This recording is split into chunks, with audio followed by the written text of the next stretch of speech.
Hi guys, this is Manish Landge, currently working as a software engineer. This is one of the series which I wanted to start for the interview questions on the React.js because currently I'm working as a software developer and wanted to learn about the React.js as well. So currently I'm working on this React.js, but I wanted to enhance my knowledge in it and wanted to share with the other guys as well because as I'm growing, so I wanted to grow the other people as well. So let's hope if I share some of the knowledge on this a very basic series of the React.js interview questions, so it will be very good for me and for you as well. So if I help to one of the people in this world, so it will be very thankful for me.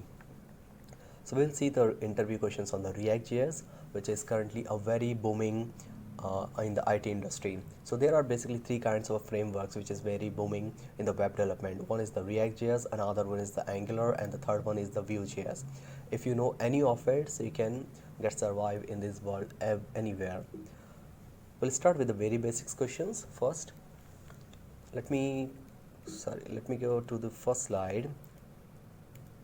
Yeah, where we can see. So here we will see what is the React.js, and then we will see feature of React.js. We will see the advantages of React.js. Feature and advantages are likely same, and then we will see the JSX format of it, which they have introduced, and then there is a virtual DOM concept, which makes the React.js a very highly efficient in the market right now. Because of it, the React.js is very famous. After that we will see what is the React.js is. So basically React.js is a JavaScript library used in the front-end development. It is created by the Facebook in the year of 2011, and then it is having the component approach where you create a small components and then integrate into the one applications, integrate into your applications, and then use it. If you wanted to use the same component, you can reuse it into your another projects, and then you can also use it in the mobile and your complex web applications. It was open source in the year of 2015, and then it has a very large community support. So this is the best thing, that it has a very large community support. So if you have any questions, you can just put it and then you will get it. So it has GitHub support, it has Stack Overflow, where you can put all of your questions and then get the answers. After it, we will see the features of React.js right now. So as a features, it has a virtual DOM concept instead of your real DOM, so that we will see in the last slide. It will be a very small, but yeah, if we'll get it some of it, so that will be very helpful. And then we will see the server side rendering. Server side rendering is not, we are not going to see into this one, but we will see into the later slides. And then we have this unidirectional data flow and data binding. What does it means it has one way of data binding as compared to the Angular, where we have the two way of data binding.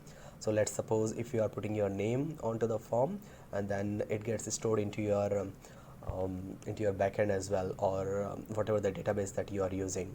But in this case, in the React.js, it just flow into the one direction. It does not come back to the database.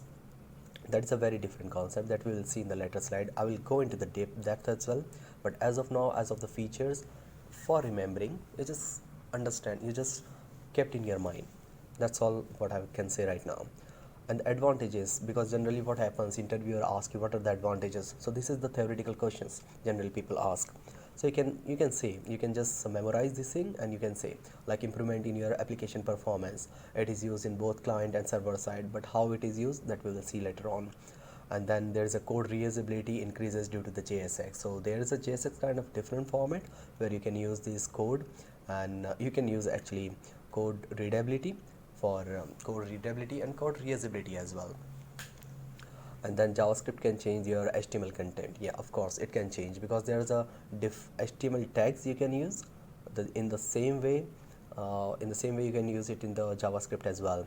For example, if you are using div tag, so you can also create another div tag with your name with a capital letter in it. And then there is a writing test cases becomes easy. So this is the another advantage, where your writing test cases is easy. So you can write your test case with the enzymes or jest. So that is the unit test testing frameworks, which we will see in the upcoming slides. After that you will see, yeah, so I was talking about the JSX. What is it actually? So JSX is nothing, it's a combination of your XML syntax in the JavaScript. where you'll see the example as well, where it will make you the very readable code. So improvement, as I said, improvement in application performance because of these JSX. How it is improved? Because while you are developing an applications, and if you are using these JSX, so you will see that your application's performance is improved because the processing of these React applications is very fast. That's why it is ruling on the market right now.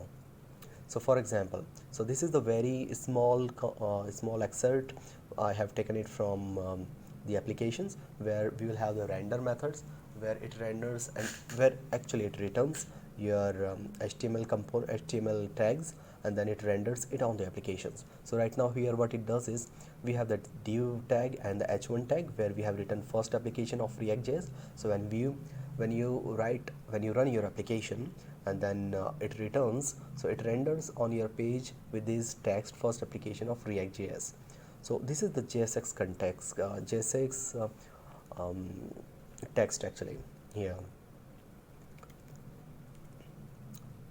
So the last one which I wanted to talk about, the virtual DOM. So because while you are going for an interview, they will ask you why the React.js is very famous. So React.js is very famous because of its virtual DOM. Virtual DOM is part of your real DOM. So what it does is when your components want to re-render something, it creates a virtual part of your component, virtual part of your element, and then it updates that element, and then it combines that element with the real DOM. So in that way it is very much faster because it is not performing its operations on that real DOM. So the consuming of that real DOM becomes very less. So in this way the application performance becomes improved. This is a very small definition which I am giving right now, but later on in the next slide or in the next tutorials I'll make a complete video of the virtual DOM, how generally it works. So as of now you just have the theory of it, just keep it in mind for a while, and then you can at least speak something in front of the interviewer. That will be the great. So I have written it the virtual DOM. um,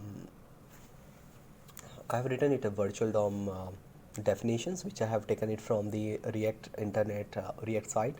So what it says is the virtual DOM is a programming concept where an idle or virtual representation of a UI is kept in memory and synced with the real DOM by a library such as React DOM. So there is a library which is the React DOM, which later on synced it to the real DOM. This process is called the reconciliation. So the entire process, what we call it, is called the reconciliation. So this is all as of now. This is a very basics and a short video that I wanted to create. So if you like it, so you can thumbs up. If you don't like it, you can thumbs down as well. If you wanted to put any comment, you can put any comment. That's not a big deal. But yes, if anyone is benefited, so that is very much helpful for me. Thank you guys. We will see into the next video.